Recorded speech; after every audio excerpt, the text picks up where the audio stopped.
Inakala ng lahat na siya ay isang taunang lalaki, ngunit niligawan niya ang isang Russian na babae sa kanyang mga kasanayan sa pagsasalita ng Russian, na ikinagulat ng lahat. Si Alia ang pinakahinahangad na babae sa paaralan dahil sa kanyang magandang hitsura, at dahil siya ay kalahating Russian mula sa panig ng kanyang ama.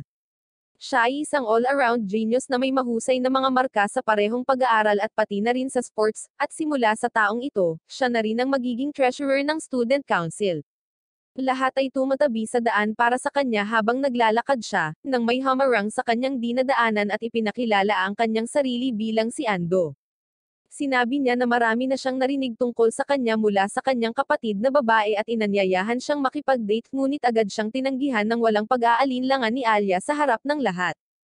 Nagpatuloy si Ando at humihingi ng numero sa kanya kahit papaano, ngunit sinabi ni Alia sa kanya na wala siyang anumang interes sa kanyang kalunos-lunos na taunang mukha, ganap na sinisira ang kumpiyansa ng lalaki. Sinabi rin ni Alia sa kanya na huwag siyang pasaway dahil labag ito sa mga patakaran ng paaralan bago umalis. Habang ang lahat ng mga mag-aaral ay nagulat na pinahiya niya ang pinakasikat na lalaki sa paaralan, si Alia ay walang pinakialaman sa lahat ng ito, habang siya ay pumasok sa kanyang silid-aralan at umupo sa tabi ng kanyang kaibigang si Kuzi, na natutulog sa kanyang mesa. Sinipa niya ang upuan, ginigising siya habang tinititigan siya nito, nagtatanong kung nanood muli ng anime ang kanyang taunang sarili buong magdamag. Sinabi ni Kuzi sa kanya na ang anime ay isang anyo ng sining ng mga Diyos at dapat niya itong igalang, dahil nakatulong ito sa ilang mga lalaki na makatakas sa kalungkutan, at sinabi sa kanya na nakipag-away pa siya sa social media tungkol sa kung sino ang mas malakas si Goku or si Saitama. Hindi naiintindihan ni Alia ang sinasabi nito at tumalikod, ngunit nang magsimula itong humikab, may sinabi siya sa Russian, na ikinahihiya niya. Sinabi ni Alia na wala ito, pagkatapos ay nagsimulang hanapin ni Kuzi ang kanyang chemistry book na napagtanto na nakalimutan niyang dalhin ito. Pumayag si Alia na ibahagi ang kanyang libro, kaya kinabit niya ang kanilang mesa, at nagsimula na ang klase. Sa kalagitnaan, nakatulog na naman siya habang nagtatanong ang guro, kaya tinusok siya ni Alia ng panulat, na napalundag siya sa sakit. Nagtatanong ang guro kung alam niya ang sagot, at pinilit siyang tumayo, kahit na hindi alam kung ano ang tanong. Tumingin siya kay Alia, na itinuro ang salitang tanso, at agad niya itong binibigkas, ngunit ito ay maling sagot. Pagkatapos nito, tumayo si Alia at sinabi sa kanila ang tamang sagot. Umupo sila, at tinanong ni Kuzi kung bakit hindi niya sinabi ang tamang sagot, ngunit sinabi ni Alia na dapat niyang malaman na ang mga tao ay maaaring magsinungaling.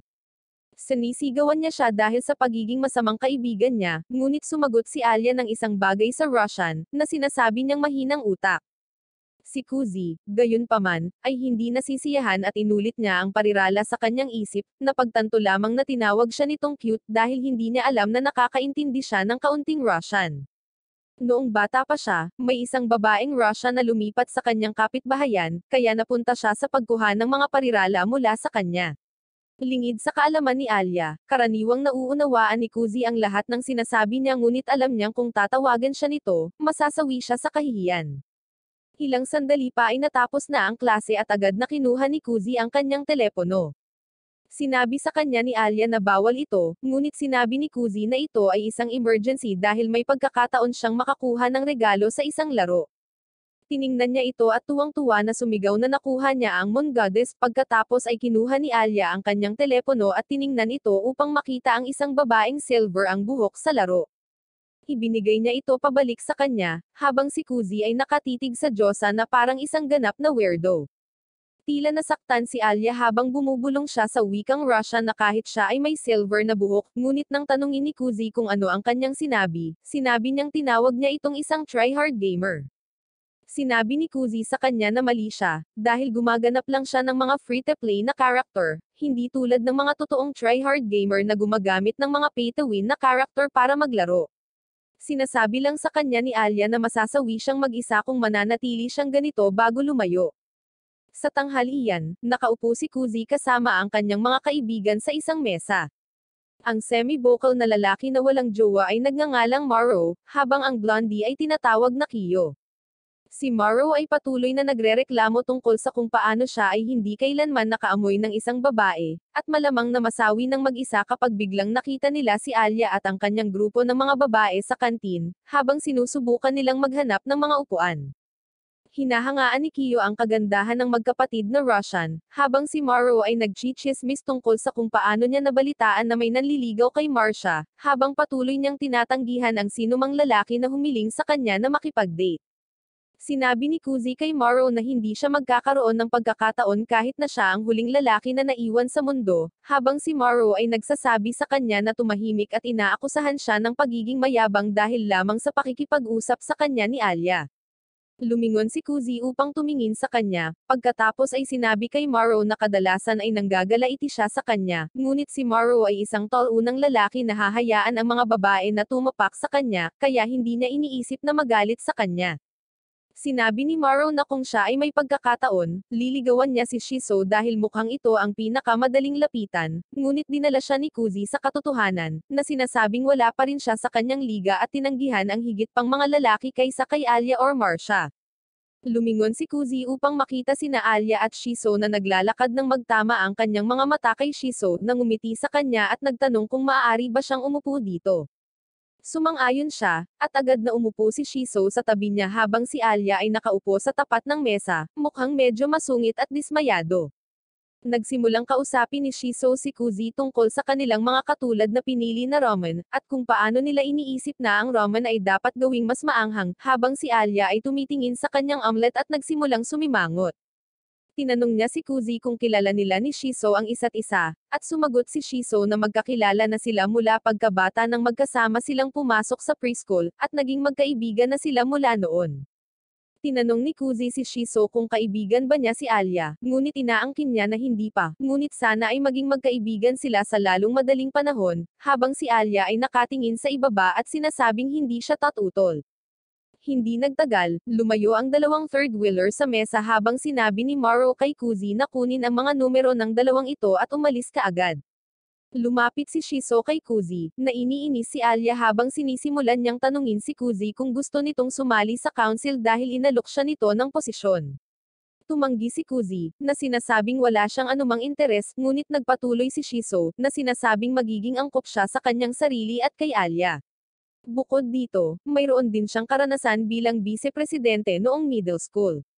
Nagpagulat ito kay Alia, ngunit sinabi ni Kuzi na noong panahong iyon, siya ang vice-presidente habang si Shiso ang presidente, ngunit ito ay dahil lamang sa bawat presidente ay kailangang magkaroon ng kapareha sa kanila na maaaring maging vice-presidente.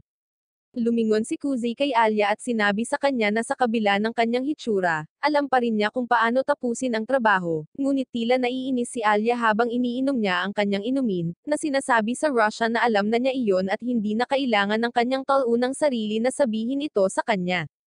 Pagkatapos ng tanghalian, nagpaalam si Shiso, naiwan sina Alia at Kuzi, at agad na tinanong ni Alia kung close sila. Sumagot si Kuzi na magkaibigan sila at nagtanong kung bakit mukhang nagulat si Alia. Sinabi ni Alia na hindi niya akalain na may isang babae ang gustong maging kaibigan ng isang tol-unang lalaki, ngunit itinuro ni Kuzi ang kanyang daliri sa kanya, na sinasabing siya ay isang babae at kanyang kaibigan. Natigilan si Alia at sinabing kaibigan nga niya ito bago umalis na sinasabing may nakalimutan siya sa opisina. Nang maglaon ng gabing iyon, napanaginipan ni Kuzi ang tungkol sa kanyang pagkabata at ang babaeng Russian na nakakasama niya araw-araw, habang tinuturuan siya nito kung paano magsalita ng kaunti sa Russian. Wala siyang alam na Japanese, kaya napilitan si Kuzi na mag-aral ng Russian para lang makausap siya. Nagising siya mula sa panaginip na may malungkot na mukha nang mapagtanto niya na sa puntong ito, hindi na niya maalala ang kanyang pangalan. Pagkatapos noon, hindi na siya natulog at sa halip ay nagpasya siyang tumungo sa paaralan, kung saan natapos niya ang paglilinis ng lahat sa kanyang silid-aralan. Pagdating ni Alia, nagniningning na ang classroom habang sinasabi sa kanya ni Kuzi na maaga siyang nagising at walang magawa. Naglakad siya papunta sa kanyang desk, at napansin ni Kuzi na may mantsa siya sa kanyang medyas. Ipinaliwanag ni Alia na habang naglalakad, nasagasaan ng isang truck ang isang putik at nag-splash ito sa kanya, ngunit mayroon siyang dagdag na medyas, kaya hindi na ito mahalaga. Pagkatapos noon, tumingin siya kay Kuzi at tinanong kung ayaw niya talagang sumali sa student council. Napabuntong hininga na sumagot si Kuzi na wala nga siyang interes sa student council. Medyo dismayado ang hitsura niya, ngunit pagkatapos ay inalis niya ang kanyang medyas at napansin niya na agad na umiwas ng tingin si Kuzi. Nagpasya siyang guluhin siya ng kaunti at sinabihan siyang magdala ng ekstrang medyas mula sa kanyang locker. Umiwas siya ng tingin at kinuha ang medyas sa locker, ngunit sinabihan siya ni Alia na ilagay ito sa kanyang mga paa. Nagulat siya doon, ngunit sinabi ni Alia na ito ay dapat na isang treat para sa isang tol-una na tulad niya, at napagtanto ni Kuzi na ito ay talagang isang treat. Nang biglang, nagsalita si Alia sa wikang Russian tungkol sa kung paano rin ito isang treat para sa kanya, at nagulat si Kuzi dito. Sinimula ni Kuzi na unawain ang kanyang pag-uugali, at iniisip kung siya ay isang perfectionist na gumagamit ng Russian pagkasama niya upang makaramdam ng kaunting kalayaan, or isang uri lamang ng exhibitionist. Kahit papaano, lumuhad siya at hinawakan ang mga paa nito, na ikinagulat ni Alia, na hindi niya akalain na gagawin niya ito. Nagsimula si Alia na umikot palayo, ngunit mahigpit nitong hinawakan ang kanyang mga paa at dahan-daang isinusuot ang medyas. Habang hinihila ito pataas, hindi niya sinasadyang nahawakan ang mga hita nito, na nagdulot sa kanya ng mabilis na sipa sa mukha, na nagpatambo sa kanya.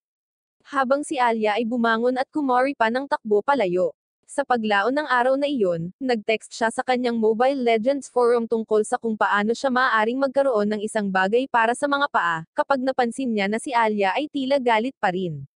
Lumabas siya, at sinundan siya nito, agad na humihingi ng paumanhin para sa kanyang mga aksyon. Humarap si Alia at sinabi sa kanya na siya talaga ang may kasalanan, habang nasipa niya ito, at sinusubukang hawakan ang leeg nito, nagtatanong kung nasaktan siya. Agad na napaatras si Kuzi, na sinasabing wala siyang dapat ihingi ng paumanhin dahil ipinakita niya sa kanya ang isang bagay na hinahangad ng mga kalalakihan. Biglang na-realize ni Alia ang sinasabi nito, habang si Kuzi naman ay nagtataka kung bakit ang hina niya mag-isip. Kahit na pagkatapos noon, yumuko siya at pinasalamatan siya para sa nakamamanghang tanawin, na nagdudulot sa kanya ng suntok sa mukha ni Alia, na nagpatambo sa kanya. Nagsimulang tumakbo palayo si Alia, tinawag siyang isang tol-unan sa Russian, ngunit hinabol niya ito, sinusundan siya habang sinasabi niya sa kanya na umalis. Pagkaraan ng ilang sandali, naabutan niya ito at inalok ang paborito niyang inumin bilang alay ng kapayapaan. Humigop siya at nagtanong sa Russian kung gusto niya din ng inumin. Natigilan si Kuzi at nagkunwaring hindi naiintindihan ang sinabi nito, habang si Alia ay ngumingiti at sinasabi sa wikang Russian na naipahayag niya ang kanyang damdamin sa Russian, na hindi niya maintindihan. Samantala, nakatayo doon si Kuzi na iniisip na alam niya ang Russian, ngunit nagpa siya na ilihim muna sa ngayon para makita kung ano ang tunay niyang nararamdaman. Lumipas ang ilang araw ng isang hapon, tinawagan ni Shiso si Kuzi at hiniling na tulungan niya itong linisin ang silid ng konseho. Nag-aatubili siyang sumang-ayon, dahil ang kanyang tamad na sarili ay hindi sanay sa pag-eehersisyo, ngunit nakipagkita siya sa kanya ng hindi alintana, at nagsimula silang mag-usap. Nang biglang, nagpakita si Alia mula sa likod ng ilang mga kahon, mukhang medyo naasar nang makita ang closeness ni Shiso at Kuzi.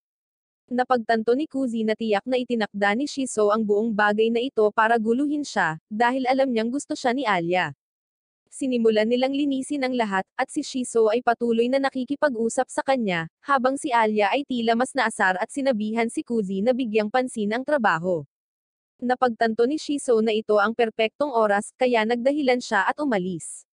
Nang biglang, narinig ni Kuzi na bamulong si Alia sa wikang Russian na kahit siya ay gusto ng atensyon. Paulit-ulit niyang sinasabi sa kanya na lumapit sa kanya sa wikang Russian, na may pag-iisip na literal na ibinabato niya ang sarili sa kanya habang wala siyang ideya.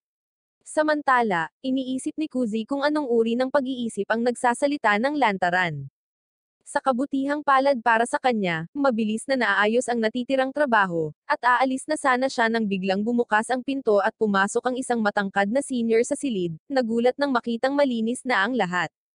Sinabi sa kanya ni Shiso na tinulungan sila ni Kuzi, kaya nagpasalamat siya kay Kuzi at ipinakilala ang kanyang sarili bilang si Kendo, ang presidente ng student council.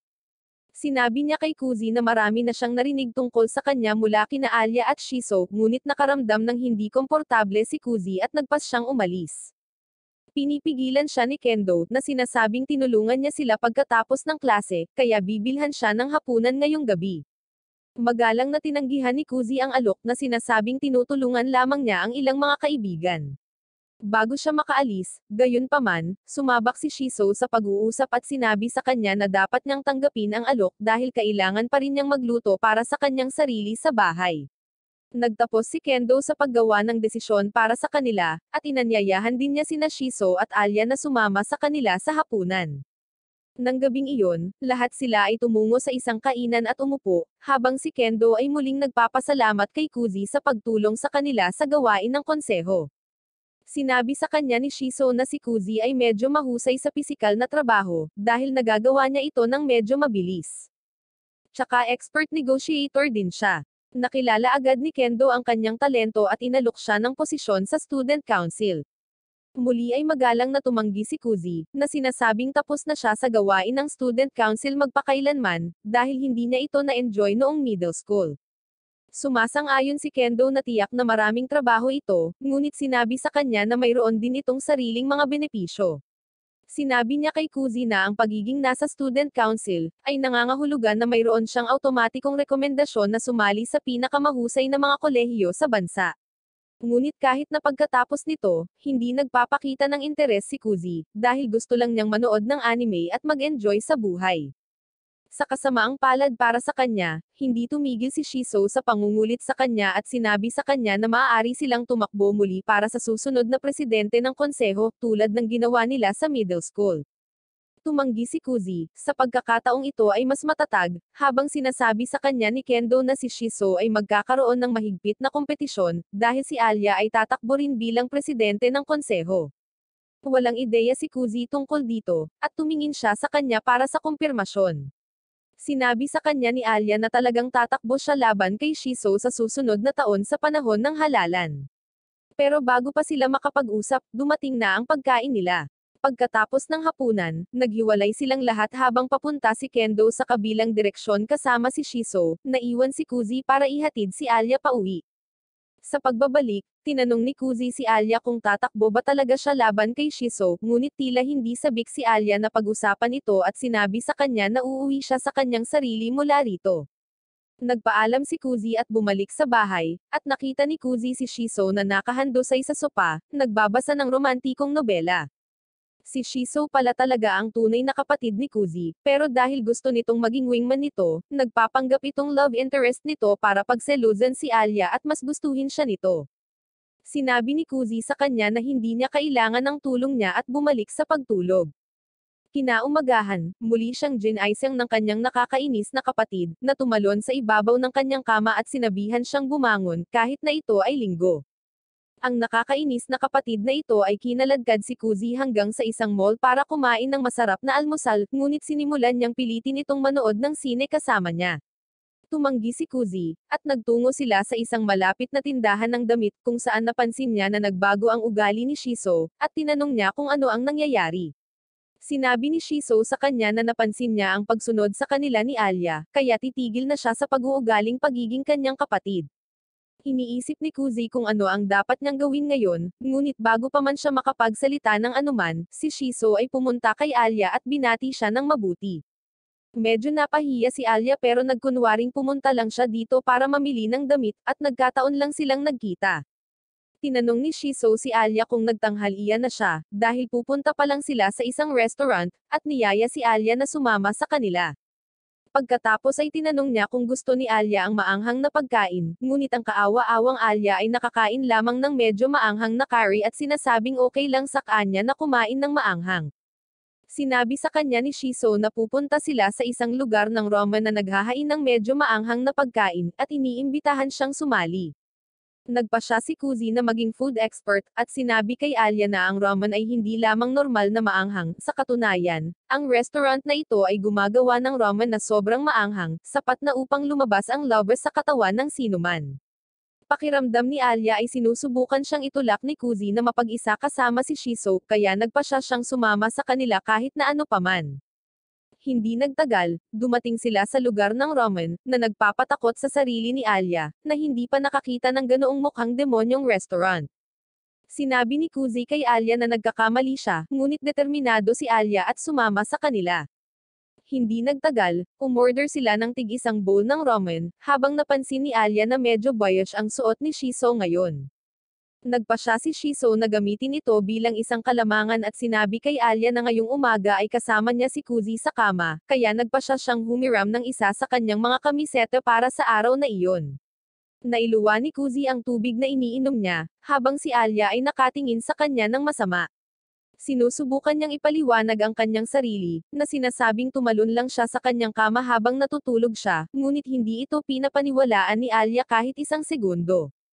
Sa kabutihang palad, dumating ang ramen bowl sa tamang oras na lubos na nagpabigla kay Alia, at hindi pa siya nakakita ng kasing pula at kasing init ng bowl na ito. Si Shiso at Kuzi ay mukhang maayos dito, habang sinasabi ni Shiso sa kanilang lahat na kumain na bago pa lumamig ang ramen. Napagdesisyonan ni Alia na hindi siya pwedeng magpahuli, kaya agad niyang inilabas ang chopsticks at hinaipan ng kaunti ang ramen bago nilamon. Kaagad, naanghangan siya sa pagkain, ngunit siya ay nagpapanggap na ganap na maayos. Nagsimula na rin kumain sina Kuzi at Shiso at hindi sila masyadong apektado sa anghang nito, dahil nakasanayan na nila ito. Ngunit sa huli ay narinig ni Kuzi si Alia na nagbubulungan sa wikang Russian tungkol sa kung gaano ito kaanghang, at siya ay nag-aalala. Kaya hiniling niya sa kanya na huwag itong kainin, dahil maaari silang makakuha ng iba para sa kanya. Sinabi sa kanya ni Alia na gusto niya ang anghang, habang literal na nakikita ni Kuzi na lumuluha siya at humihingi ng tulong sa Russian. Bago pa siya makapagsalita muli, tinanong ni Shiso si Alia tungkol sa kung ano ang tingin niya sa pagkain na ito, at nang sabihin ni Alia na gusto niya ito, lalo siyang ginulo ni Shiso at binigyan siya ng maanghang na sarsa para idagdag sa kanyang ramen para mas lalong umanghang ito. Sinabihan ni Kuzi si Alia na huwag gawin ito, ngunit hindi siya matatalo sa labanang ito, kaya naglagay siya ng kaunting sauce sa kanyang ramen at sinubukan itong muli. Sa pagkakataong ito, siya ay sumisigaw ng malakas, hindi napigilan ang sarili sa anghang, at tumakbo palabas ng restaurant. Sinundan siya ni Kuzi at nakita siyang nag-iisa sa isang parke at tinanong kung okay lang siya. Sumagot si Alia na ayos lang siya, ngunit tinanong siya ni Kuzi kung gusto niya ng ice cream, at agad siyang pumayag. Bibigyan niya siya ng triple scoop na mas gusto niya kaysa sa malaimpyernong ramen. Ngunit habang kumakain siya, muling tinanong siya ni Kuzi kung bakit gusto niyang maging presidente ng konseho. Mabilis nitong iniba ang kanyang mood, habang sinasabi niya sa kanya na gusto lang niyang subukan. Tinanong ni Kuzi kung mayroon siyang kapareha, ngunit sumagot siya na wala, sinasabing hindi niya kailangan ng kapareha at kaya niyang gawin ang lahat ng ito sa kanyang sarili. Sinabi ni Kuzi sa kanya na hindi ito gumagana sa ganoong paraan, dahil kailangan na may kasama siyang tumakbong bise-presidente. Sumagot siya na makakahanap siya ng isang random na tao at ilagay ang kanilang pangalan sa rehistro, at ito ay dapat na maayos. Pero ilang segundo lang, nagsabi siya sa Russia na gusto niyang siya ang maging partner niya.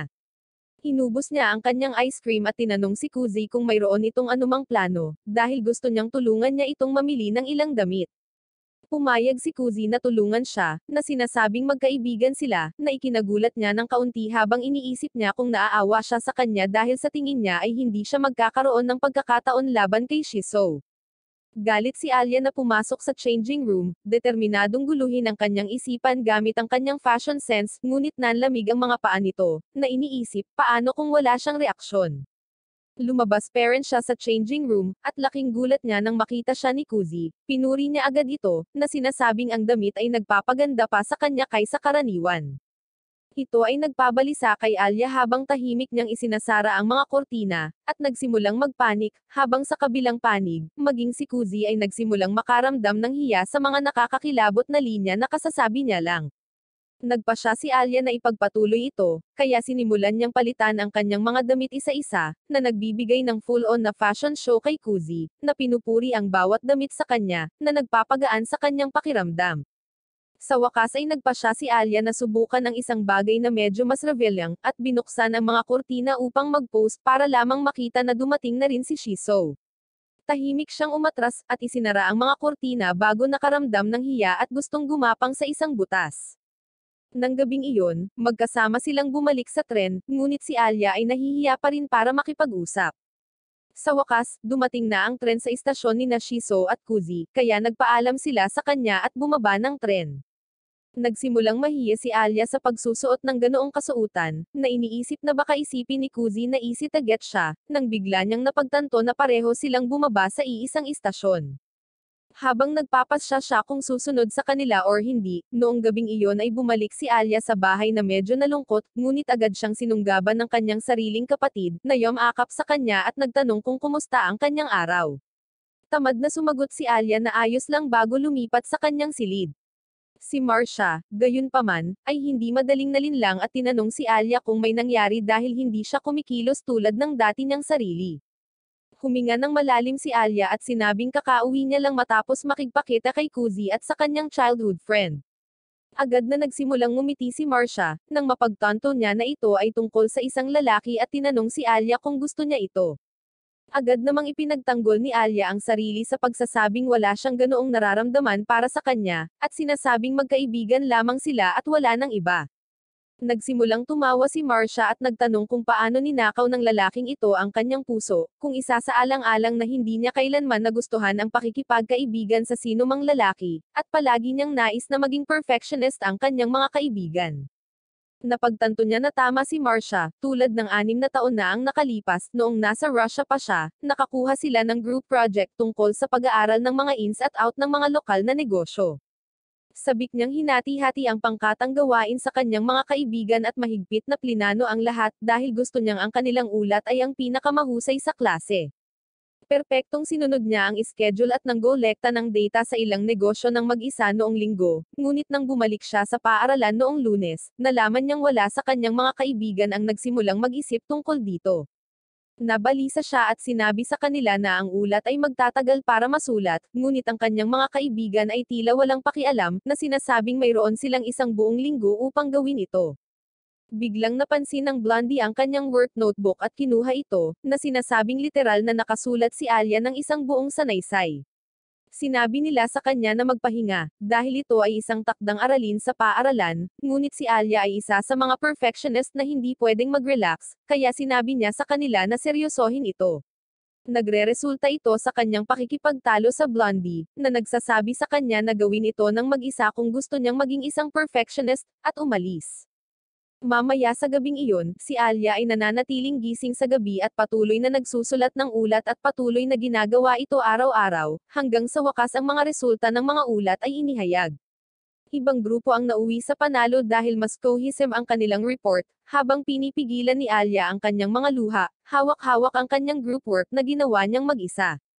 Noong araw na iyon, habang naglalakad pa uwi na nangingilid ang luha sa kanyang mga pisngi, nagpasya siya na mula ngayon, hindi na siya aasa kahit kanino dahil lagi siyang bibiguin ng mga ito kahit anong mangyari. Pagkatapos nito, naging kwalipikado siya para sa isang napakahirap na pagsusulit at inilipat sa Japan, kung saan sa unang araw, nagtapos siya sa pagbibigay ng talumpati sa seremonya, na agad siyang naging paborito. Pagkatapos ng assembly, nang magsisimula na ang klase, napansin niya sa unang pagkakataon si Kuzi na natutulog sa kanyang mesa nang walang pakialam sa mundo. Ginaisang niya ito, na sinasabing magsisimula na ang klase, at mahinang sinabi ni Kuzi sa kanya na ang kanyang pananalita ay kahanga-hanga. Pinakilala ni Alia ang kanyang sarili sa kanya, na ine-expect niya na lahat ng tao sa super prestihiyosong school na ito ay magiging perfectionist tulad niya. Dahan-daang nasesire ang kanyang expectation nang mapansin niyang karamihan sa mga mag-aaral dito ay mga tamad din, at higit sa lahat, si Kuzi ang pinakamalaking tamad, hindi kailanman nagdadala ng mga tamang libro, palaging nasa likod sa pisikal na edukasyon, at literal na natutulog sa buong klase sa matematika. Di nagtagal, nagsimulang bumalik si Alia sa kanyang dating sarili at hindi nakikipag-usap sa iba dahil binaygo siya muli ng mga ito. Hindi nagtagal, nagbabago ang mga panahon, at dumating ang festival ng paaralan. Lahat sila ay naghahati-hati sa mga tungkulin at sinimulang gawin ito, ngunit kahit na pagkatapos na nasa huli sa lahat ng aspeto, ang mga mag-aaral ay kalmado lang tungkol dito at umuwi, habang si Alia ay nagtatrabaho ng overtime sa pagtahi ng banner, dahil pakiramdam niya ay nag-iisa siyang muli. Muli niyang nasaktan ang sarili at naglagay ng band-aid nang biglang bumukas ang pinto at pumasok si Kuzi sa silid. Nagulat si Alia nang makita siya pagkatapos ng paaralan, ngunit sinabi niya na hindi siya dapat magtrabaho ng labis at dapat na bumalik sa bahay. Si Alia sa puntong ito ay medyo masungit, at sinasabi sa kanya na isipin ang sarili niyang gawain dahil marami siyang trabahong dapat gawin, ngunit sinabi ni Kuzi sa kanya na huwag mag-alala dahil inayos na niya ang lahat. Gumamit siya ng ilang koneksyon para makakuha ng pahintulot na mag-overnight sa paaralan. Nagkaroon din siya ng ilang kaibigan sa handicraft club at kinumbinsi silang tumulong din sa gawaing pagdiriwang, kaya ngayon ay marami na ang makakatulong. Sinabi niya sa kanya na magpahinga at bumalik sa bahay, ngunit sa wakas ay lumabas ang kanyang damdamin habang si Alia ay lumuluha at sinasabing hindi siya makakapag-relax dahil gusto niyang magsagawa ng isang napakagandang pagdiriwang, na talagang ikatutuwa ng mga tao, at siya ay hindi makukontento sa anumang bagay na simple at hindi ko kompromiso sa kalidad ng trabaho kahit na ano pa man. Sinabi ni Kuzi sa kanya na inilalagay niya ang lahat ng kanyang pagsisikap sa mga maling lugar. Sinabi niya na inilalagay niya ang lahat ng kanyang pagsisikap na gawin ang lahat ng mag-isa, ngunit kung siya ay mas matalino, itutuon niya ang lahat ng kanyang atensyon sa pagkumbinsi sa iba na magtulungan, na makakabawas sa core goddess sa kanya pati na rin ang lahat ng mga estudyante. Tumayo si Alia at lumabas ng kwarto, habang iniisip kung ano ang problema ng lalaking iyon. Ang susunod na araw, gayunpaman, ay isang kabuuang pagbabago mula sa kung ano ang kanyang pakikitungo, bilang si Kuzi sa paano man ay nagudyok sa lahat na gawin ang kanilang makakaya para sa pagdiriwang, at nagsimula silang magkaroon ng daan-daang mga ideya para sa mga atraksyon. Nagsimula silang manatiling huli sa paaralan, magsaya at magtrabaho ng sama-sama, at dahan-dahan, nagsimulang muling mag-open up si Alia sa kanyang mga kaklase. Dumating sa wakas ang araw ng pagdiriwang, at ito ay naging isang kabuuang hit, dahil ang kanilang atraksyon ay nagtatapos sa pagkapanalo ng pinakamahusay na atraksyon sa award ng paaralan sa malaking margin.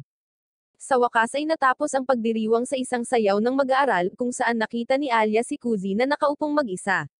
Tinanong ni Kuzi kung bakit hindi siya sumasayaw, dahil ang lahat ng mga lalaki ay gustong sumayaw kasama niya, ngunit sinabi ni Alia na ayaw niyang sumayaw sa ngayon dahil ang bawat lalaki ay patuloy na kinukulit siya tungkol dito. Natawa si Kuzi at sinabi sa kanya na, dahil sa kanyang ugali, sinimulan na siyang tawagin ng lahat na Ice Princess.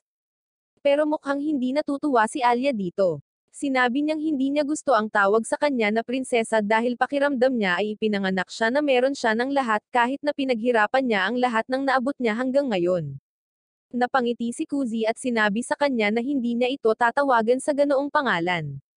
Pagkatapos ay bumaling si Alia sa kanya at humingi ng paumanhin sa pananakit sa kanya noong isang araw, at tinanong kung may magagawa ba siya para sa kanya upang ipakita ang kanyang pasasalamat. Sinabi sa kanya ni Kuzi na hindi niya kailangang gawin ang lahat ng iyon, dahil siya pa rin ang taong nagsumikap. Ngunit sinabi ni Alia na kailangan niyang suklian siya para sa kanyang kabaitan. Biglang nagpakita ang isang grupo ng mga lalaki sa kanyang likuran, at ang mga lalaki ay nagsimulang mangistorbo sa kanya para sa isang sayaw, pinipilit siya kahit na ayaw niya. Nagpa siya si Kuzi na kunin ang mga bagay sa sarili niyang mga kamay at hinawakan ang kanyang kamay bago tumakbo sa field, humiling ng sayaw kay Alia bilang pasasalamat niya. Sa wakas, bumalik tayo sa kasalukuyan, kung saan inaangkin ni Marcia na ito ay parang simula ng isang magandang kwento ng pag-ibig. Ngunit muling sinabi ni Alia na kaibigan lang siya, dahil kaya niyang gawin ang mga bagay-bagay sa kanyang sarili. Ngunit hindi nagpapaloko si Marcia, habang ngumingiti ito sa kanya. Kinaumagahan, pumunta si Kuzi sa konseho ng mga mag-aaral upang i-cover si Shiso, dahil hindi siya dumating noong araw na iyon. Doon, nakipagkita siya kay Marcia, na nagsabi kay Kuzi na marami na siyang narinig tungkol sa kanya at gusto niya ng tulong sa pamimili ng mga supply. Sumang-ayon si Kuzi, at agad itong nagpasalamat sa kanya at hinawakan ang kanyang kamay. Bigla siyang nakaramdam ng pamilyar na pakiramdam, na para bang nakilala niya ito noon, at tinanong niya ang buong pangalan nito. Sinabi sa kanya ni Kuzi ang kanyang buong pangalan, at kaagad, napagtanto niya ang isang bagay, ngunit pinipigilan ang kanyang bibig at sinabi sa kanya sa Russia na dapat silang umalis. Nagsimula silang maglakad at pumasok sa isang shopping mall kung saan tuluyang nakalimutan ni Marcia kung bakit siya nandito at nagsimulang tumingin sa iba't ibang stuffed toy na bibilhin para sa student council. Bumili siya ng ang plushie at nagsimulang tumingin sa isang leon na may suot na salamin para sa pangulo ng konseho, ngunit sinabi sa kanya ni Kuzi na hindi siya magiging isang malaking tagahanga. Nagsisimula silang maglakad pabalik nang pumasok siya sa isang tea shop para subukan ang ilan sa kanilang tsaa, At habang tinitikman ni Marcia ang iba't ibang uri ng paraan ng paggawa ng serbesa, biglang naalala ni Kuzi kung paano naghiwalay ang kanyang mga magulang noong bata pa siya. Nagpasya siyang manatili sa kanyang ama, ngunit napili ni Shiso ang kanilang ina, na pinilit na mahiwalay ang magkapatid sa isa't isa. Bigla siyang bumalik sa realidad, at nakita niya si Marcia sa harap niya, na mukhang nag-aalala. Sinabi nito sa kanya na mukhang nasasaktan ito, at agad siyang niyakap habang hinahaplos ang buhok nito. Ito ay lubos na nagpabigla kay Kuzi, dahil nararamdaman niya ang isang alon ng nostalgia na sumalubong sa kanya habang siya ay nagtataka kung bakit sobrang pamilyar ng pakiramdam nito at nakaka-relax. Ang kanyang session ay mabilis na natapos, gayunpaman, dahil siya ay nasusunog ng mainit na tasa ng tsaa habang nagtataka pa rin kung bakit ang pagyakap ni Marcia ay nagpapaalala sa kanya ng kanyang pagkabata. Pagkaraan ng araw na iyon, bumalik sila sa silid ng student council kung saan napansin agad ng presidente ang malaking laruan sa mga bisig ni Marcia.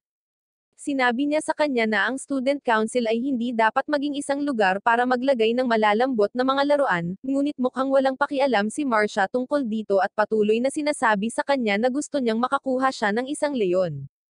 Lumakad ang Pangulo sa mga shopping bag, natatakot sa kung ano pa ang maaring binili ni Marcia, ngunit sa kabutihang palad, ang natitirang mga bagay ay mga ordinaryong gamit sa paaralan, na nagdudulot sa kanya ng kaunting ginhawa. Pinasasalamatan niya si Kuzi sa pagtulong sa kanila na bumili ng mga supply, dahil hindi niya pinagkakatiwalaan si Marcia na mamili ng mag-isa, at lubos itong nauunawaan ni Kuzi, dahil alam niyang gagawin ni Marcia na isang kabuoang theme park ang silid ng konseho kung hahayaan siyang mag-isa. Muling sinabi ng Pangulo kay Kuzi na dapat niyang pag-isipang muli ang kanyang desisyon na sumali sa Student Council, dahil kailangan nila ng mga taong may kakayahang tulad niya, at mukhang sumang-ayon si Marcia, dahil sinasabi niya na dapat man lang siyang sumali sa kanila sa papel. Nagtanong si Kuzi kung bakit napakahilig nilang isama siya sa council, at sumagot ang presidente na sa tingin niya ay may espesyal na talento si Kuzi sa pag-aayos ng mga bagay, na napakahalaga para sa isang student council. Sinabi niya na si Kuzi ay isang mahusay na vice-presidente sa panahon ng kanyang mga taon sa junior school, at sinagot ni Kuzi na, habang nagtatrabaho sa posisyon na iyon, napagtanto niya na walang tunay na mga ambisyon or layunin niya na makakamit kung magpapatuloy siya sa posisyon na iyon, kaya hindi ito makatuwiran para sa kanya. Sinabi sa kanya ng Pangulo na ang mga layunin ay hindi kailangang 100% na nakahanay sa layunin ng pagtatrabaho ng buong kahusayan.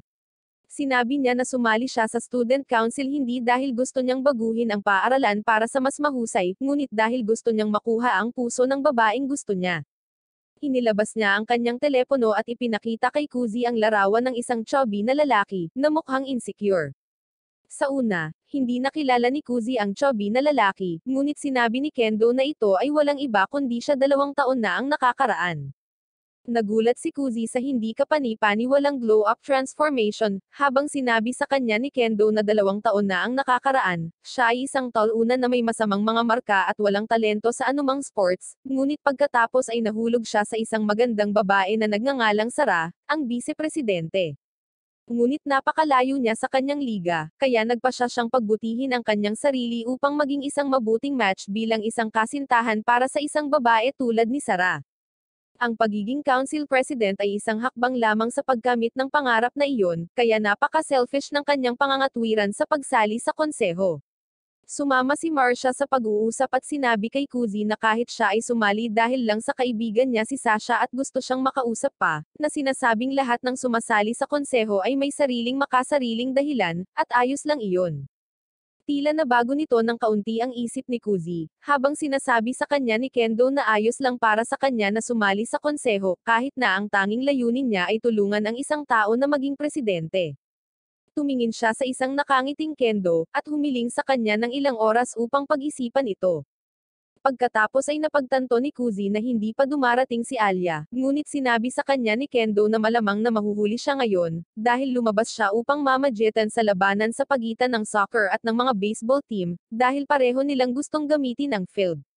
Kaagad na lumabas si Kuzi sa silid ng konseho, habang iniisip niya kung dapat ba niyang tingnan si Alia upang matiyak na maayos ang kalagayan nito.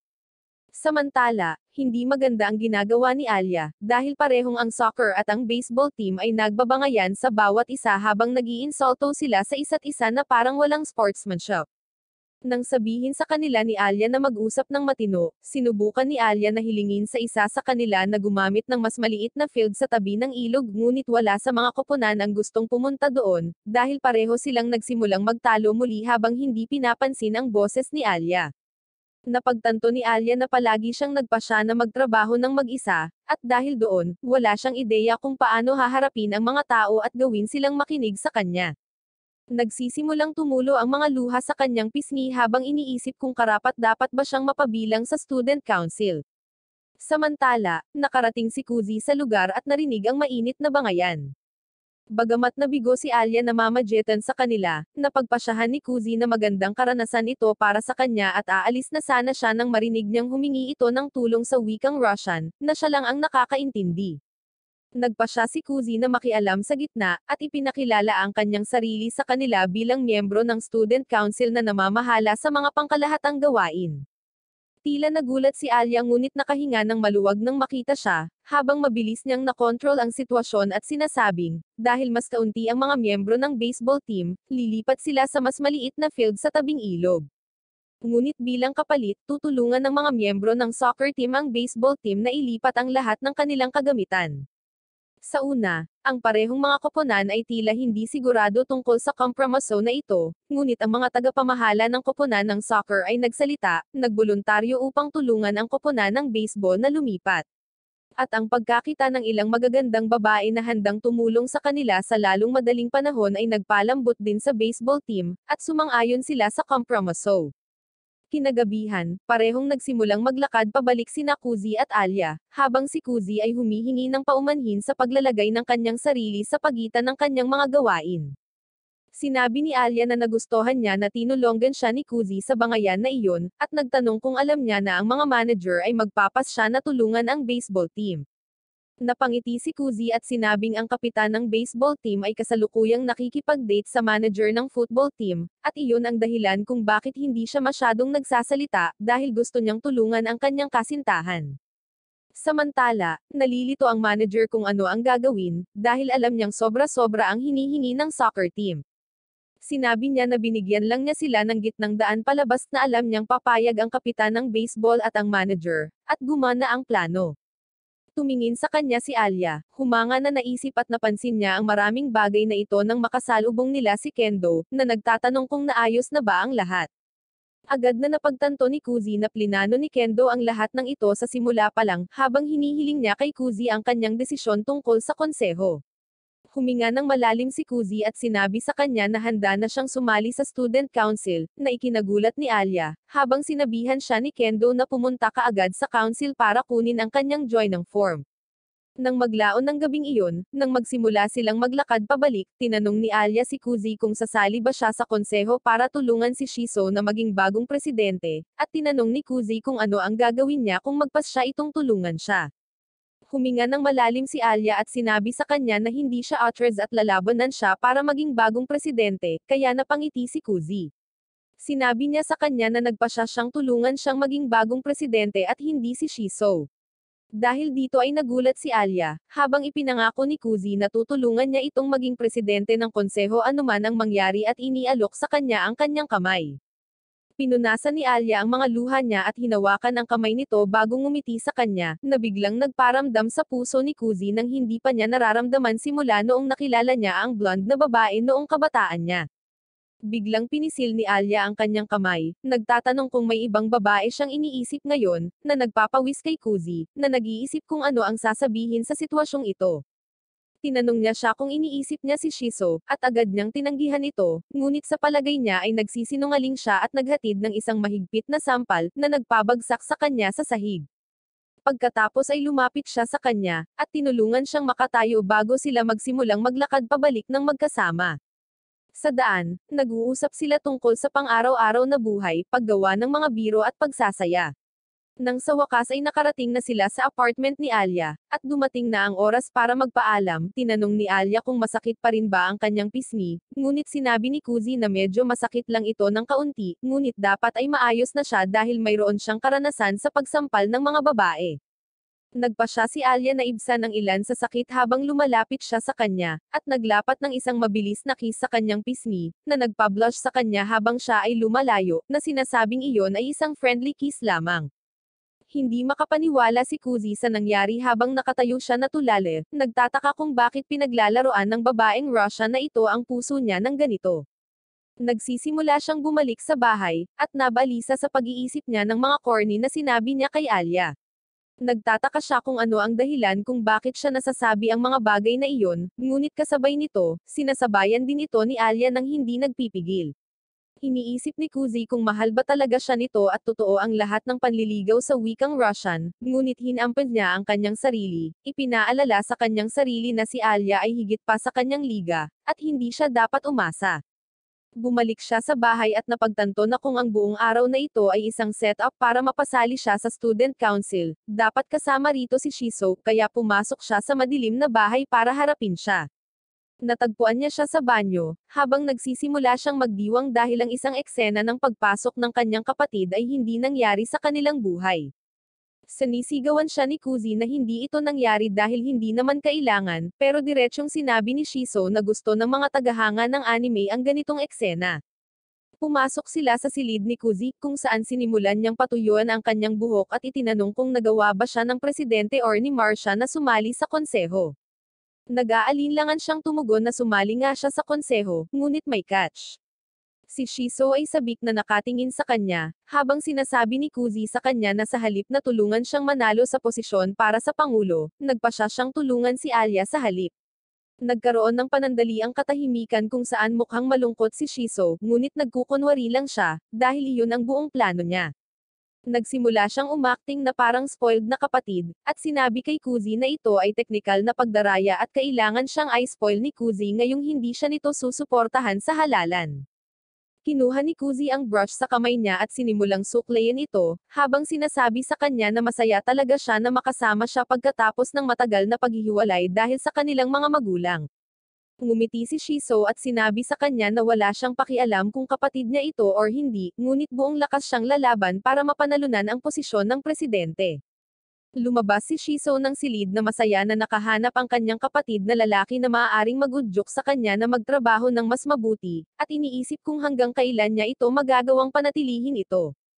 Kinaumagahan, nagising si Kuzi ng mag-isa, nagulat nang makitang hindi gumawa ng buong eksena si Shiso para subukang gisingin siya. Iniisip niya kung nasaktan ba siya sa sinabi niya kahapon, at nagpasya siyang bawiin ito ng masarap na almusal.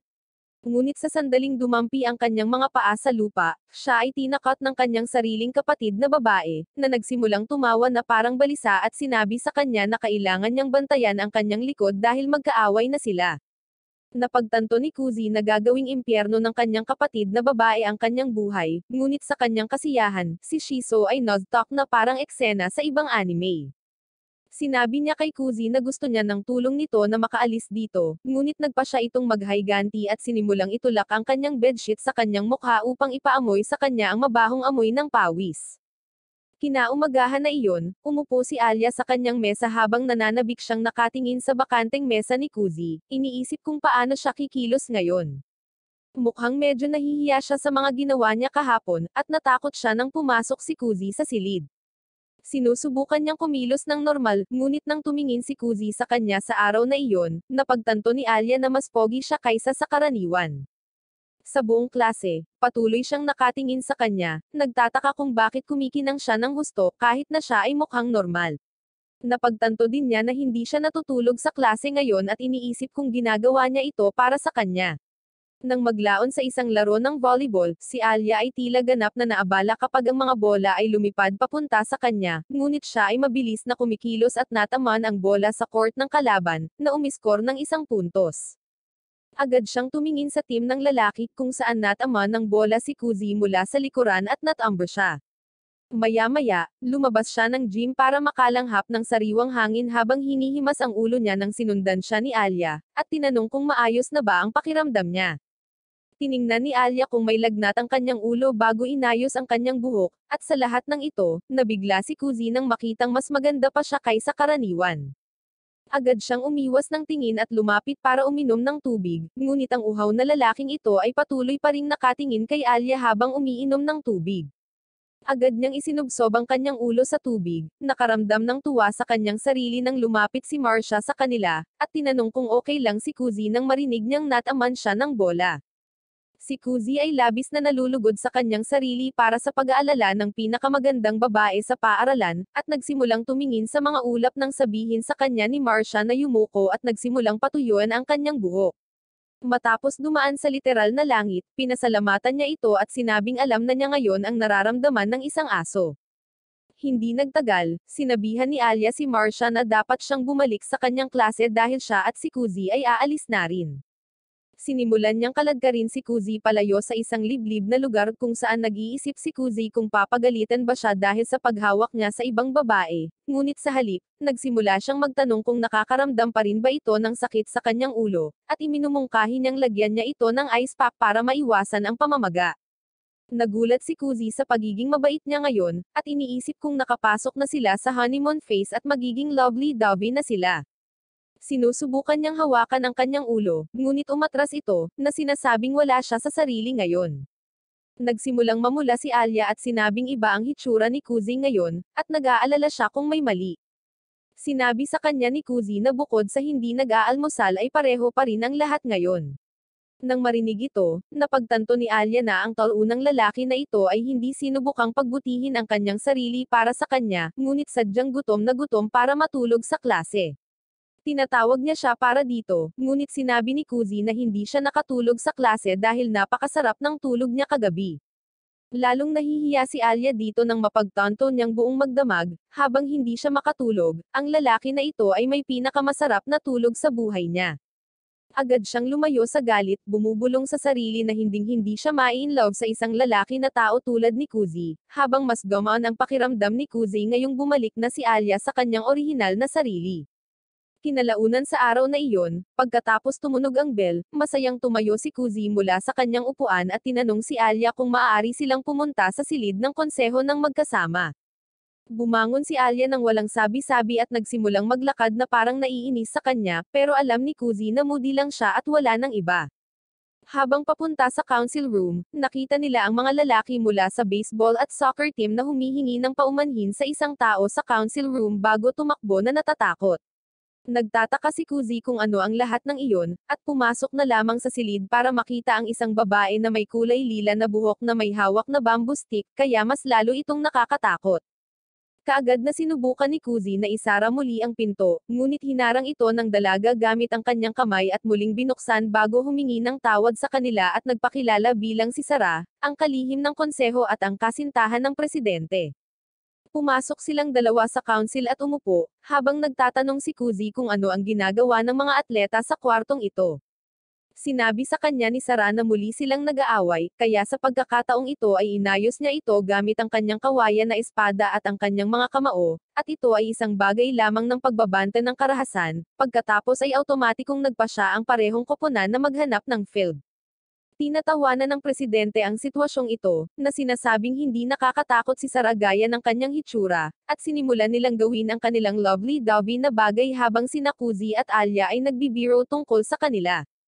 Hindi nagtagal, pumasok na rin si Marcia, at nagsimula na ang unang pagpupulong ng konseho ni Kuzi. Tumayo siya at ipinakilala ang kanyang sarili bilang pinuno ng General Affairs, at sinabi ang katotohanan na makakasama niya si Alia para sa susunod na halalan upang tulungan itong maging pangulo.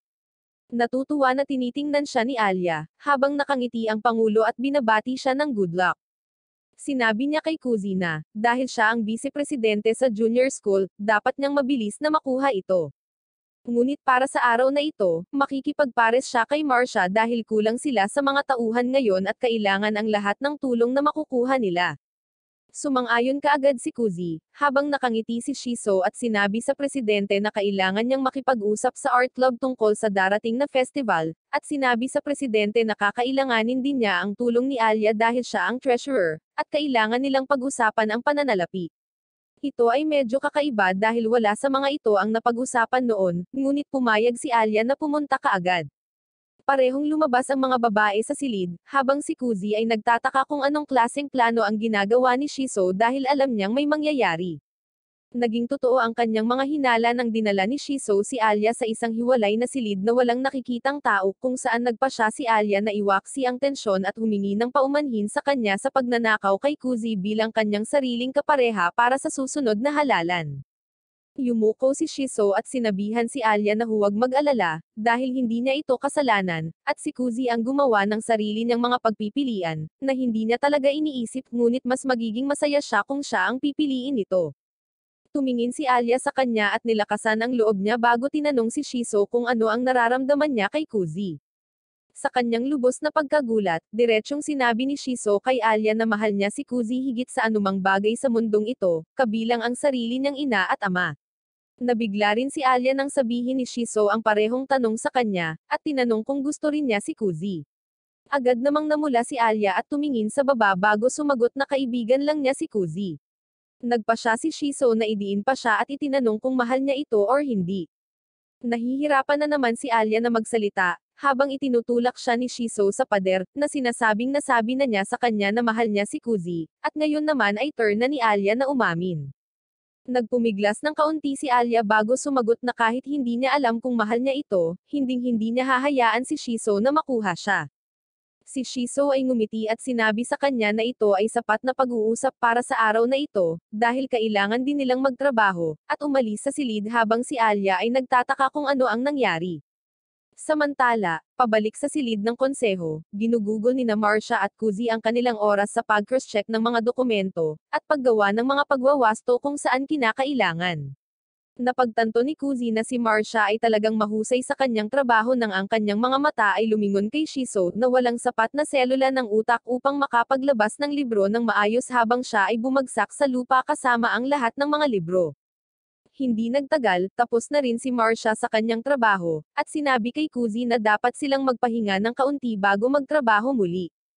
Agad siyang bumangon at tumungo upang kumuha ng itim na tsaa, habang tinatanong siya ni Kuzi kung umiinom ang mga Russian ng itim na tsaa sa tag-araw. Sinasabi ni Marcia sa kanya na kadalasan, iniinom lamang nila ito sa panahon ng taglamig, ngunit dahil ang kanyang ina ay Japanese at mahilig sa black tea, madalas din silang umiinom nito sa tag-araw. Naiisip ni Kuzi kung paanong ang babaeng nagustuhan niya noong bata pa siya ay nagkaroon din ng ina na mahilig sa black tea. Sinira ni Marcia ang kanyang mga iniisip, at tinanong kung marami ba siyang alam tungkol sa mga Russian. Si Kuzi ay nagsisinungaling at sinasabi na siya ay nanood lamang ng ilang mga pelikula, at iyon na, habang sa katunayan, nag-aral siya ng husto upang matuto hanggat maaari tungkol sa kultura ng Russia. Hindi nagtagal ay umupo si Marcia sa tabi niya at nagsimulang kumain ng mga katsarang puno ng jam bago humigop ng tsaa, na isa ring Russian na bagay. Sinusubukan din ni Kuzi na gawin ang parehong bagay, ngunit ito ay masyadong matamis para sa kanyang panlasa. Hindi nagtagal, bumalik din sina Shiso at Alia mula sa kanilang gawain, at agad na nagtakda si Marcia na gumawa din ng tsaa para sa kanila. Si Alia ay mukhang medyo masungit ngunit inilagay ang kanyang upuan malapit kay Kuzi at umupo, nagtatanong kung may problema siya. Agad na tumingin si Kuzi kay Shiso at napagtanto na gumawa siya ng ilang bagong trick sa pagkakataong ito, at iniisip kung ano ang mangyayari. Masayang tinanong ni Marcia si Alia kung nakatagpo ba siya ng mga lalaking gusto niya at gustong pakasalan, ngunit umiling si Alia bago mahinang bumulong sa Russia na masyadong maaga para sa kasal. Tumingin si Kuzi sa kanya nang inilapag ni Marcia ang isang malaking plato ng jam sa kanyang harapan, na sinimulan niyang kainin ng pagalit. Hindi nagtagal, pinaalis silang lahat ng pangulo, at nagsimulang maglakad si Kuzi pauwi kasama si Alia habang papalubog na ang araw. Nagtataka siya kung ano ang sinabi sa kanya ni Shiso, dahil mukhang stress na stress siya, at nagpa siya na gumawa ng isang bagay tungkol dito. Inaanyayahan niya si Alia sa isang maliit na kafe, na sinasabing dapat nilang pag-usapan ng kaunti ang tungkol sa kanilang halalan sa pagkapangulo dahil wala silang gaanong oras sa paaralan. Bumulong si Alia sa wikang Russian, nagtatanong kung date ba ito, na ikinamula ni Kuzi, ngunit nagkunwaring hindi niya ito naiintindihan at pumasok sa kafe kasama niya. Umupo sila, at kumuha siya ng 2 smoothies para mai-post niya ito sa social media, nang magpas siya si Kuzi na tugunan si Alia sa silid at itinanong kung may nangyari sa kanila ni Shiso. Binigyan niya siya ng isang inis na tingin at sinabi sa kanya na walang nangyari, na nagpapasigurado lamang sa kanya na si Shiso ay gumawa ng trick sa kanya. Biglang tinanong ni Alya si Kuzi kung nililigawan ba niya si Shiso pero diretsyong itinanggi ito ni Kuzi, na sinasabing makikipag-date siya sa sarili niyang ina bago makipag-date kay Shiso. Si Alya ay tumingin sa kanya na may kaina-hinalang hitsura, kaya nagpa siya si Kuzi na huminahon at sinabi sa kanya na si Shiso ay hindi tulad ng ibang babae at inosente gaya ng kanyang hitsura, at ipinangako na siya ay nakikigulo at nanonokso lang sa kanya. Ito ay nagpapakalma ng kaunti kay Alya, habang si Kuzi ay nagsasabi sa kanya na kailangan nilang gawin ang tungkol kay Shiso dahil tulad nito, tiyak na matatalo sila sa halalan. Medyo naiinis ang tingin sa kanya ni Alya, ngunit sinasabi ni Kuzi na ito ang katotohanan. Ipinaliwanag niya na kadalasan, mas marami ang mga kandidato na sumusubok na lumaban para sa isang halalan, at pagkatapos ng isang pangkalahatang pagpupulong kung saan ang mga kandidato ay dapat magkaroon ng walang utak na debate tulad ng ibang kandidato, kalahati ng mga kandidato ay humihinto dahil napagtanto nilang sila ay walang anumang suporta. Pagkatapos, sa wakas, ang nangungunang tatlong kandidato ay pinili upang tumakbo sa halalan, at sa kanila, isa ang mapipili. Sa kasamaang palad, sa pagkakataong ito, iniisip ng lahat na si Shiso ang mananalo bilang default, at dahil doon, walang sino man ang interesado na tumayo laban sa kanya. Habang nagmonolog si Kuzi, si Alya ay lubos na nadidistract sa katotohanan na kahit na mag-isa lang sila sa isang kafe, hindi man lang siya nahihiya na kumilos ng kaunti, na para bang pumupunta siya dito kasama ang iba't ibang mga babae araw-araw. Kinagat ni Alya ang kanyang straw, bago siya nagpas siyang mag-stress eating sa harap niya. Medyo nagulat si Kuzi dito, at sinira nito ang kanyang iniisip, habang nagpasya si Alya na ito na ang oras upang hilahin ang klasikong hakbang ng pagbabahagi ng parehong kutsara. Tinatanong niya kung gusto ni Kuzi na kumagat ngunit kapag tinanggihan niya, sinabi pa rin niya sa kanya na kumain ng isang kagat. Iniabot niya ang kutsara habang humihingi siya ng ibang kutsara, ngunit sinabihan siya ni Alya na tumahimik at buksan ang kanyang bibig, dahil ang mga bagay na ito ay napaka-normal sa Russia. Tiningnan ni Kuzi ang kanyang mukha at napagtanto na malinaw na nagsisinungaling siya, ngunit ibinuka niya ang kanyang bibig at natutuwa sa unang hindi direktang kiss na naranasan niya. Hindi nagtagal, bumalik sila sa sarili nilang mahiyain na sarili nang tanungin ni Alya kung ano ang dapat nilang gawin kung gusto nilang talunin si Shiso. Sinabi sa kanya ni Kuzi na noong nakaraang taon, ang kanilang presidente ay wala pa sa student council at nauwi sa pagkapanalo sa halalan, ngunit iyon ay dahil mayroon siyang plano. Ipinaliwanag ni Kuzi na, sa simula ng taon, si Kendo ay isang chubby na lalaki na may pinakamababang mga marka, ngunit sa lalong madaling panahon, sa paglipas ng taon, nabawasan ang kanyang timbang at nagsimulang maging mas mahusay sa akademya, na nakakuha ng mga chubby na mga tao sa kanyang panig at na-realize na nakakamit ni Kendo ang mga bagay na wala sa kanya sa pamamagitan ng pagsusumikap. Sa ganitong paraan, lumikha si Kendo ng isang nakakahimok na kwento, na kailangan para sa bawat halalan. Nag-order siya ng ilang pagkain para sa kanyang sarili, at sinabi sa kanya na dapat siyang magbigay ng talumpati sa harap ng buong mga mag-aaral at subukang manalo sa kanila sa ganoong paraan, at pumayag si Alya. Maya-maya ay dumating na ang pagkain niya at nagsimula na silang kumain. Kapag inalok niya si Alya ng kagat, sabik siyang pumayag, ngunit binibigyan siya ni Kuzi ng ibang kutsara at mangkok na makakain, at dahil sobrang anghang nito, nabalisa na naman siya. Habang naglalakad pabalik sa gabi, tinanong ni Alya si Kuzi kung may ideya ba siya kung sino ang makakasama ni Shiso, at ang sagot ni Kuzi ay hindi na siya dapat mahirapan sa paghahanap ng kapareha dahil sikat siya, ngunit sinabi niya na kung pipiliin niya si Tanji bilang ang kanyang kapareha, napakahirap para sa kanila na manalo. Tinanong ni Alya kung sino si Tanji, at ipinaliwanag niya na siya ang kalaban ni Shiso mula sa junior school, na lumaban hanggang sa dulo para sa posisyon ngunit natalo ng maliit na margin. Pagkatapos nito, nagpasya silang bumalik sa kanilang mga tahanan para sa gabi. Kinabukasan, muli silang nagkita sa council room kung saan, nakakapagtaka, nakahanap na ng bagong partner si Shiso. Pumasok siya na may kumikinang na mukha, nakangiti kay Kuzi, bago ibinunyag na ang kanyang kapareha ay magiging si Ayane mula sa kanyang klase, na direktang nakatingin kay Kuzi habang nagtataka siya kung bakit siya pinahihirapan ng sobra ng kanyang kapatid.